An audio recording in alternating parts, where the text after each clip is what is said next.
نحمده ونصلي على رسوله الكريم أما بعد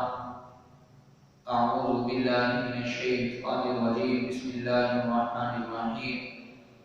ما أصاب من مصيبة إلا بإذن الله ومن يؤمن بالله يهد قلبه والله بكل شيء عليم صدق الله العلي العظيم۔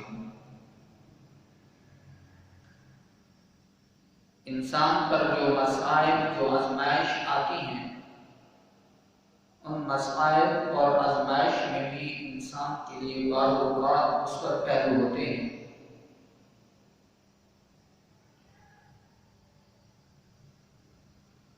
کیونکہ عام حالات میں انسان اپنے کاروبار اپنے بزنس کی وجہ سے اپنی اولاد کو زیادہ تر وقت نہیں دے سکتا، اور انسان کی یہ خواہش ہوتی ہے کہ وہ اپنی اولاد کی اچھی طرح تربیت کرے۔ جس طرح کا آج کل لاک ڈاؤن کا سلسلہ چل رہا ہے، تو اگر انسان چاہے تو ان حالات میں اپنی اولاد کی تربیت اچھی طرح کر سکتا ہے۔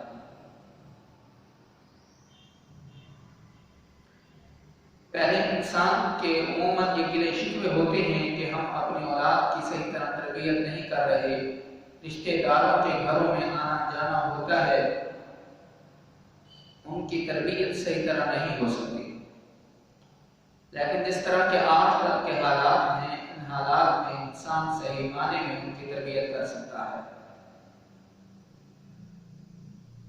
تو آج میں آپ حضرات کو کچھ باتیں بتانا چاہوں گا۔ اگر انسان صحیح معنی میں ان باتوں پر عمل کرنے والا بن جائے تو انسان اپنی اولاد کی صحیح طرح تربیت کرنے والا بن جائے گا، اور یہی امید ہے کہ اولاد کی بھی صحیح طرح تربیت ہو جائے گی۔ نمبر 1،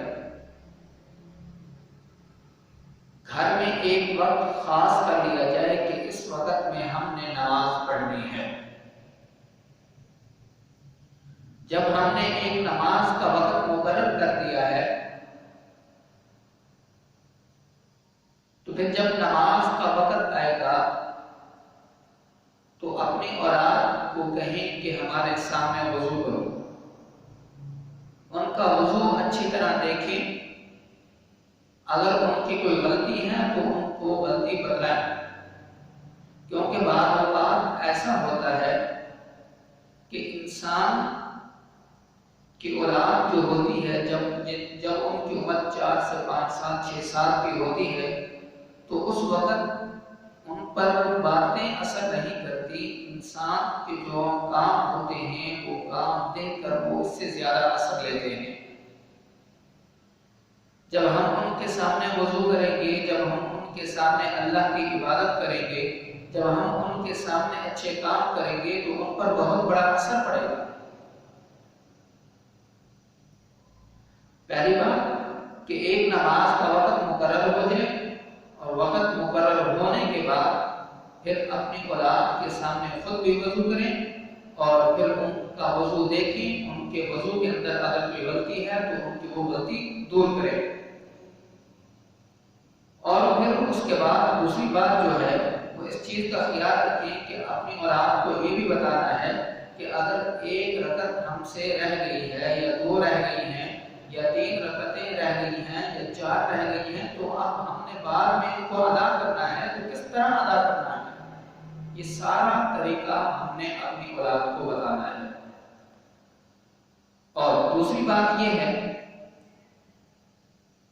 کہ اپنی نگرانی میں اپنی اولاد سے کچھ کام کرانے چاہیے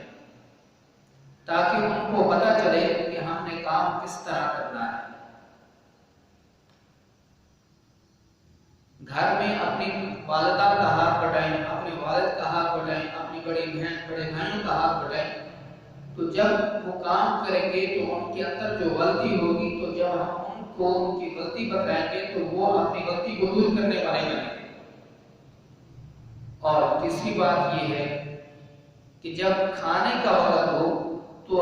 کوشش یہ کی جائے کہ اجتماعی طور پر کھانا اکٹھا کھایا جائے۔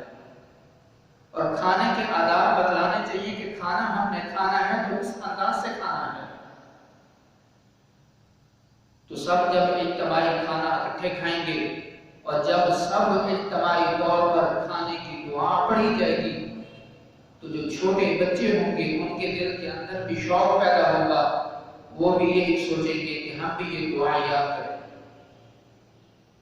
اور بچوں کو اجتماعی طور پر وہ دعا یاد بھی کرائی جائے اور کھانے کے وقت ان سے دعا پڑھوائی بھی جائے، اور یہاں تک ہو سکے تو ان کو ان دعاؤں کا ترجمہ بھی یاد کرا دیا جائے تاکہ ان کو پتہ چلے کہ ہم یہ جو دعائیں پڑھ رہے ہیں ان کا معنی اور مطلب کیا ہے۔ اور اس کے بعد ہم کو کھانے کا ادب بتلانا چاہیے کہ اب ہم نے کھانا کھانا ہے تو کس انداز سے کھانا ہے۔ بچوں کو بتانا چاہیے کہ بیٹا کھانا کھانا ہے تو اپنے سامنے سے کھانا ہے، پورے برتن میں سے ہاتھ نہیں گھمانا۔ پانی پینا ہے تو کس طرح پینا ہے، پانی کے آداب بتلانے چاہیے۔ یہ جب یہ چھوٹی چھوٹی باتیں جب یہ ہم گھر کا ماحول اس طرح بنائیں گے تو بچے اس سے بہت ہی زیادہ اچھا اثر لیں گے۔ جب بچے ان کاموں کو کرنے والے بن جائیں گے تو جب ان کی عمر بڑی ہوگی تو وہ ان کاموں کے کرنے کے عادی ہو چکے ہوں گے تو پھر وہ ان کاموں سے کبھی بھی دور نہیں ہو سکتے۔ تو دعا ہے کہ اللہ ہم سب کو جو کچھ کہا ہے اس پر صحیح معنی میں عمل کرنے کی توفیق عطا فرمائے۔ وما علینا الا البلاغ المبین۔